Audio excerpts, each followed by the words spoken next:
Hi friends, ఈరోజు నేను సున్నం చేస్తున్నా. కానీ ఇది మినపప్పుతో కాదు, ఇది బాలామృత పిండితో చేస్తున్నా. అంగన్వాడీలో ఇస్తారు కదా, సూపర్ టేస్టీగా ఉంది. దీంతో చేసుకుంటే ఫస్ట్ మనం స్టవ్ ఆన్ చేసుకొని కళాయి పెట్టుకొని జీడిపప్పు బాదం పప్పు బాగా ఫ్రై చేసుకొని ఒక మిక్సీ జార్లో తీసుకొని అందులో కొంచెం షుగర్ కూడా వేసుకొని మొత్తం గ్రైండ్ చేయండి. యాలకులు కూడా వేసుకోండి.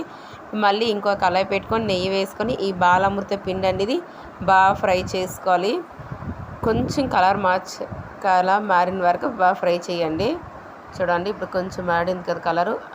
ఇప్పుడు మనకి ఇది రెడీ అయిపోయింది. ఒక ప్లేట్లో తీసుకొని మనం మిక్సీ జార్ చేసుకుని ఈ పౌడర్ కూడా ఇందులో వేసుకొని మొత్తం బాగా కలపండి.